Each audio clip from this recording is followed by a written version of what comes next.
안녕하십니까. 박승호 TV의 박승호입니다. 우리 인간이 지구상에 태어난 것은 약 400만 년 전에 이제 태어났다고 합니다. 그런데 그 환경에 의해서 인류의 종들은 멸종을 하고, 그리고 이제 호모 사피엔스, 사피엔스들이 지금 현재 지구에 이제 생존해 있다, 이렇게 말합니다. 그러면 우리 인간의 문명이 언제 탄생했는가, 여기에 대해서 이제 공부를 해보겠습니다. 우리가 이제 문명의 발생 단계를 보면 뭐 구석기, 신석기, 청동기, 철기 이렇게 말하죠. 그때부터 이제 사유재산이 발생하고 문자의 기록이 시작되면서 이제 청동기 시대를 기반으로 해서 이제 인류 문명이 탄생했다, 이렇게 말해도 과언이 아닙니다. 세계사를 할 때는 세계 지도를 옆에 두고 공부를 하시면 참 좋습니다. 지도를 뒤에다 배치를 했습니다. 저는 학생들에게 수업을 할 때 항상 강조했던 것이, 세계적인 역사 지식이 없으면 문학이라든가 역사라든가 경제라든가 시사 문제에 대해서 상당히 어려움을 겪습니다.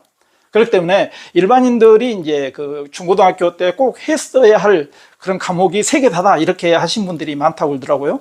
그래서 이제 오늘부터는 이런 세계사를 좀 더 깊이 있게 한번 해보고자 합니다. 그리고 이제 그 세계 지도를 옆에 항상 두고 있으면 한반도에 국한되어 있는 그런 생활의 터전과 활동 범위를 세계로 넓힐 수 있는 그런 계기가 됩니다. 학생들에게 세계 지도를 항상 집에 벽에 연예인들 사진만 걸지 말고 실제로 이제 그 세계 지도를 좀 걸어놓고 하면 좋겠다, 이렇게 합니다. 그래서 여러분들이 제가 이제 세계사를 완강을 할 겁니다. 원래 완강을 다 해놨습니다.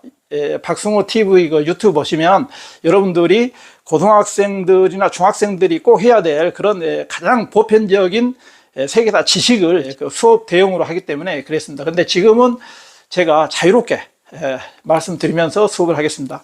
그래서 이제 일단은 거의 필기를 안 할 겁니다. 이야기로만 주로 할 겁니다. 이 사진이라든가 이런 것들은 제가 편집 과정에서 한 번씩 이래 올리겠습니다. 그러면 본격적으로 이제 4대 문명의 발상지를 해보겠습니다. 지도상으로 여기에 이라크가 있고 이란이 있습니다. 그래서 여기에 위에는 티그리스강, 그 다음에 유프라데스강이 있잖아요. 근데 여기를 우리가 이제 기원전 3500년경에 처음으로 문명이 발생한 지역입니다.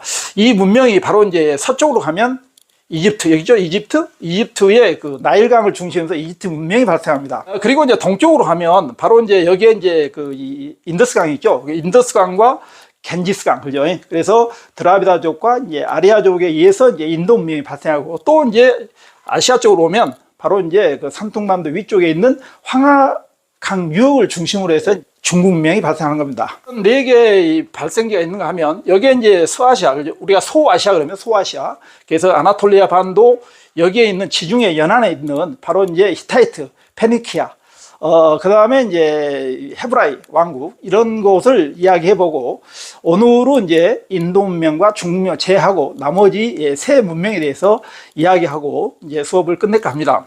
먼저 이제 그 메소포타미아 문명은 기원전 3500년에 시작되기 때문에 이 지역의 문명, 다시 말하면 지금 서아시아 쪽의 문명은 어떤 왕조가 건국이 됐든 간에 항상 동쪽과 서쪽의 그런 그 충돌 지역이죠. 그러니까 이쪽의 왕조들은 전부 다 지금도 마찬가지죠. 어떤 나라가 서든 간에 바로 이제 동서에 하합되는 융합이 잘 된 그런 지역이 바로 이제 메소포타미아 문명 지역입니다.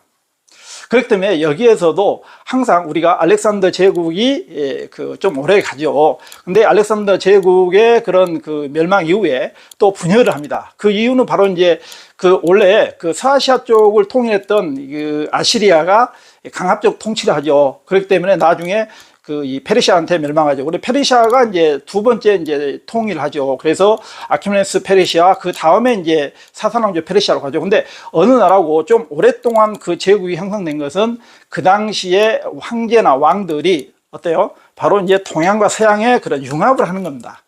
그러니까 지금도 통합의 정치가 있어야지 실제로 자기의 고집대로 이제 정치를 하면 오래 못 갑니다. 그것이 바로 역사적 교훈입니다. 그러면 이제 본격적으로 이 그 메소포타미아의 그 이 자연 환경을 먼저 봐야 되겠죠. 지리적 환경이 가장 중요하겠죠.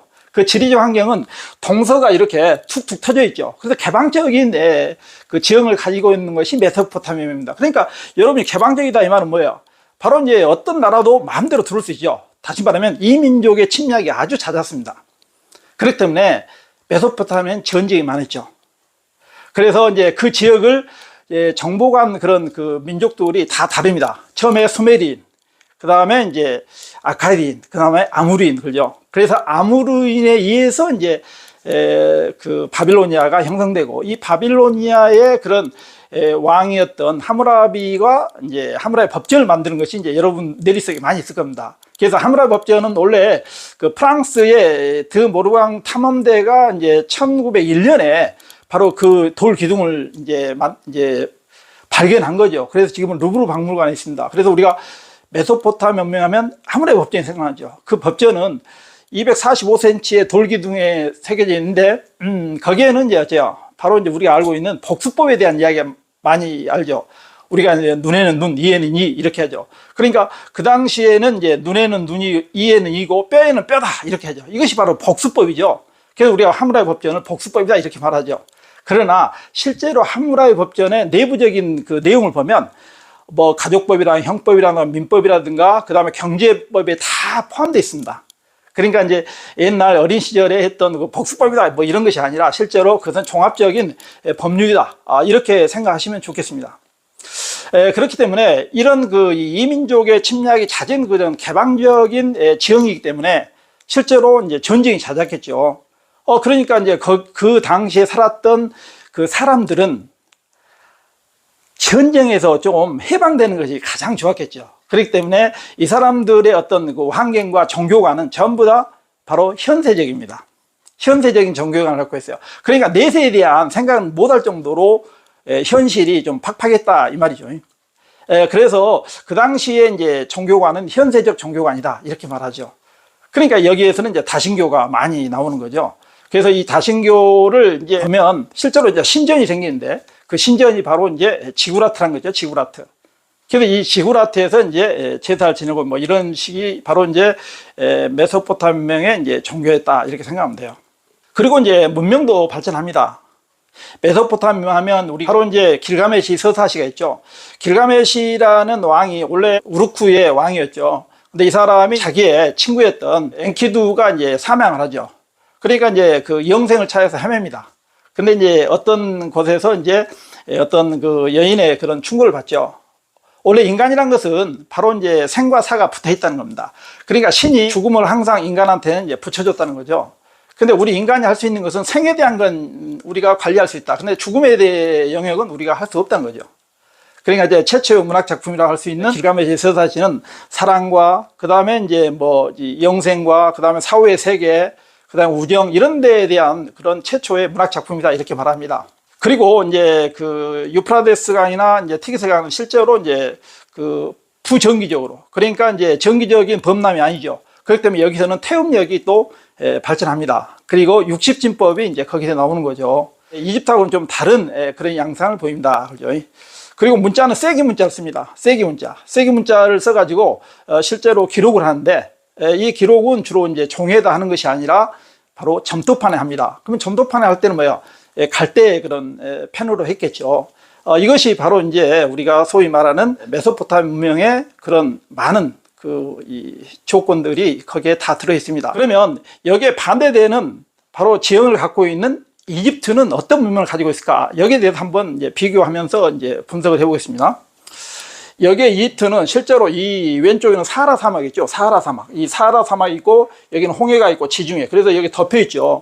그래서 우리가 이제 어떤 역사가들은 이제 이집트를 나일강이 선무할 정도로 그냥 기다리고 있으면 바로 이제 이 곡물을 생산할 수 있는 그런 자연적인 요건을 가지고 있어요. 그래서 이제 나일강은 이집트가 볼 때는 이제 그 선물, 그러니까 자지만 퇴적층이 이렇게 되면서 곡식이 저절로 자라는 형태. 그리고 이제 그 이집트의 범람이 정기적으로 이루어지죠. 그러니까 언제 이제 이렇게 홍수가 날지 다 압니다. 그러니까 치수 사업을 할 때도 아주 편했겠죠. 그러니까 그 당시에 이제 이집트 사람들은 아주 그 생활에 만족을 합니다.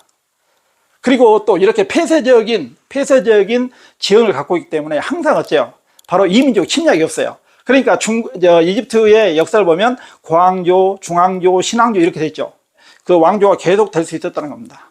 그러니까 이제 그 당시 이집트 사람들은 현생이 너무나 행복하고 그러니까 내세에도 행복하려는 그런 욕심이 생겨요. 인간의 욕심은 끝이 없습니다. 그러니까 이 사람들은 어찌냐면 내세적 세계관을 갖고 있고 종교도 내세적입니다. 사후의 세계에 대한 생각을 합니다. 그랬더니 영원한 그런 영생을 이제 꿈꾸는 거죠. 그래서 거기에서 나온 것이 이제 미라라는 거죠. 미라가 있고, 그 다음에 이제 죽은 사람의 그런 문사라고 하면 사자의 서, 그리고 이제 왕의 무덤이라는 그 피라미드, 그 피라미드를 지켜주는 스핑크스라는 그런 조형물이 많이 만들어집니다. 우리가 피라미드 하면 엄청난 큰 그런 무덤이죠. 우리나라에서는 이제 청동기 때 고인돌이 있는데, 그 고인돌은 뭐 우리나라에 뭐 하순에도 있고, 그 다음에 이제 강화도에도 있고, 그 다음에 이제 고창에도 있고, 그래서 우리나라도 세계적으로 그런 그 거성 문화라고 할 수 있는 영국의 스톤헨지와는 좀 비교가 안 되지만, 그래도 이제 그 이 고인돌이 많이 있습니다. 우리가 지성묘라고 하죠. 근데 이제 세계에도 이제 그런 것이 있습니다. 그런데 이집트의 피라미드는 어느 정도 규모였냐면, 약 10만 명이 3개월을 교대하면서 이제 20년 동안 만들어야 완성할 수 있었다. 그 정도로 규모가 큽니다. 그리고 이제 미라를 만들 때도 우리가 이제 투탕카멘 그 마스크라는 거 있죠. 그 황금으로 된 마스크 있잖아요. 근데 이것은 실제로 이제 왜 만들었는가? 거기에 대한 이야기는 많이 있습니다. 그런데 가장 보편적인 이야기는 사후의 세계에 다시 부활할 때 그 죽은 왕이 자기 얼굴을 잘 모를 것 같으니까 그 이 금으로 이렇게 황금 마스크를 만든 겁니다. 원래 그 모습을 잃어버려서 자기가 부활하는데 그 찾는데, 자기 시신을 찾는데 헤매겠죠. 육신을 찾는데. 이제 그런 것을 바로 이제 그 막아주기 위해서 투탕카멘 그런 마스크라든가 황금 마스크가 나오게 된 것도 이제 그다 그러죠. 그러니까 이 이집트 사람들은 내세에 대한 생각까지 다 했습니다. 그렇기 때문에 그걸로 했었죠. 바로 이제 의술이 발달하는 거죠. 피라미드 만들 때는 이제 계학이라든가 수학이 필요하겠죠. 수학도 발달하고 계학도 발달하고, 그리고 의학도 발달하고, 미라를 만들려면 그래야 할 거 아니에요. 그 다음에 우리가 이제 사자의 서라는 것은 뭐냐면, 죽은 자의 그런 이제 그 서류가 그죠. 근데 이제 이집트 사람들은 죽으면 바로 이제 오시리스라는 사람의 재판관이 재판을 한다는 겁니다. 근데 그것을 이제 하는 그 이 과정에서 그 사자의 서가 이제 필요한다는 거죠. 그래서 이제 그 이 저승세계 문지기를 그 이집트 사람들은 아누비스라고 하죠. 아누비스가 이제 그 이 지옥문의 그런 문지기다 그죠. 그러면 이제 사람이 죽었으면 그 사자가 갈 거 아니에요. 죽은 사람이 가면 그 사람이 이제 문지기가 이제 딱 오라게 해가지고 이제 인도를 하겠죠. 그러면 거기에서 이제 토트란 사람이 있어요. 토트란 사람이 이제 거기에 이제 그 이 사자의 죽은 사람의 이제 그 이 죄를 이렇게 기록을 합니다.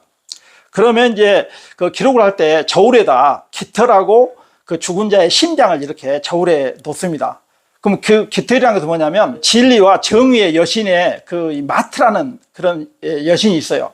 그 마트의 여신인 깃털하고, 그 다음에 이제 그 죽은 자의 심장을 딱 빼가지고 저울에 딱 달아봅니다. 깃털보다 그 이 심장이 더 가벼우면, 죽은 사람 심장이 가벼우면 뭐 그런 대로 이제 천국으로 보내주는 거죠. 근데 만약에 죄가 많아서 깃털보다 무게가 더 나간다. 그러면 그 옆에 있는 바로 이제 이 아미트라고 하죠. 아미트 신이 바로 그냥 죽은 사람을 확 씹어버립니다. 확 씹어가지고 바로 영원히 죽음으로 몰아넣는다 거죠. 그래, 이런 거 보면 이집트 사람들의 그런 그 사자의 서에 대한 현생에 살 때 좀 죄를 안 짓는 그런 것이 있지 않았을까, 이런 생각을 해봅니다. 메소포타미아에서는 이제 부정기적인 그런 그 강의 범람 때문에 태음력을 썼지만 여기는 태양력을 씁니다. 메소포타미아 60지법을 썼다면 여기는 이제 10진법을 쓰는 거죠. 10진법. 그 다음에 메소포타미아명이 바로 세기 문자를 점토판에 썼다면 이집트에서는 보세요. 바로 이제 파피루스에 바로 이제 상형 문자를 쓰는 겁니다. 파피루스는 원래 그 이제 그 물가에서 자라는 그런 풀이죠. 이것을 잘게 해가지고 붙여놓은 거. 이것이 바로 이제 파피루스라고 합니다. 원래 동양에서는 후한시대 때 최유일한 사람에 의해서 발명됩니다. 유럽으로 전파돼서 지금의 종이가 만들어졌다 그럽니다. 그러나 이제 서양에서 말하는 종이는 파피루스에서 시작했다, 이렇게 말하죠. 유럽의 이제 문명에 시초할 수 있는 에게 문명에 대한 이야기 좀 하겠습니다. 에게 문명, 에게 있죠, 에게. 그래서 에게에서 출발한다고 그러죠, 에게. 그래서 에게에서 출발한 것이 에게 문명이죠. 그러면 에게 문명이라는 것은 유럽의 문화를 말합니다. 유럽의 문화의 시작은 이제 크레타나 미케네 문명부터 시작한다, 이렇게 말하죠. 그것을 통틀어서 에게 문명 그럽니다. 그러면 그 당시에 바로 이제 그 지중해 연안에 있었던 문명에 대해서 좀 이야기해 보겠습니다. 우리가 그 당시에 이제 페니키아가 있고, 그 다음에 이제 그 히타이트가 있고, 그리고 이제 헤브라이가 있습니다. 근데 히타이트는 실제로 이제 최초의 그런 철기 문명을 가졌던 것이고, 이 히타이트가 이제 바빌로니아를 멸망시키는 거죠. 바빌로니아를 멸망시킨 이 히타이트를 이제 다시 통일한 쪽이 이제 아시리아죠, 아시리아. 근데 그 와중에서 바로 이제 이 지중해 연안에서는 페니키아가 이제 큰 세력을 형성하죠. 그 다음에 이제 소위 말하는 헤브라이, 솔로몬 왕 때 전성기를 맞이했다가 유대하고 이스라엘로 이렇게 분열이 되죠. 근데 이제 신바빌로니아의 이제 그 유대인은 이제 유수가 된 아시리아가 통일하고 난 뒤에 이제 신바빌로니아로 되고, 그 다음에 유대는 유대교, 유일신교가 생겨납니다. 그리고 페니키아는 알파베트의 이제 최초의 그런 문자를 발명했다. 뭐 이렇게 해서 페니키아면 이제 알파벳의 기원을 가져온 것이다. 그죠. 그리고 페니키아는 북아프리카에 바로 이제 그 카르타고라는 식민지를 건설할 정도로 대단히 발전했던 나라다. 소아시아를 또 이제 서아시아와 함께 통일했던 나라가 이제 아시리아고, 아시리아가 강압적인 통치에 의해서 이제 다시 네 개로 분열합니다. 리디아, 메디아, 그다음 신바빌로니아, 이집트로 이제 이렇게 했다가 나중에 그것을 통일한 것이 바로 이제 아케메네스 페르시아. 이것까지 나가면 이제 계속되니까 이 정도로 줄이겠습니다. 우리 인류 문명의 발생과 그리고 이제 4대 문명 발상지에서 이집트 문명과 메소포타미아 문명, 그리고 이제 지중해 연안에서 유럽의 이제 문명이 시작이라고 했던 에게 문명의 이 지중해 연안의 문명에 대해서 이야기해 봤습니다. 여러분들이 계속 봐주시면 제가 열심히 해서 세계 역사를 한번 쉽게 해보겠습니다. 하고 다음 시간에는 이제 인도 문명, 다시 말해 인더스와 겐지스 문명, 그리고 이제 중국의 황해문명에 대해서 이야기하고, 그 다음부터는 이제 중국의 역사를 쭉 하고, 그 다음에 서양의 역사를 해본 걸로 하겠습니다. 오늘 첫 시간인데 잘 되는지 모르겠습니다. 이상 마치겠습니다. 안녕히 계십시오.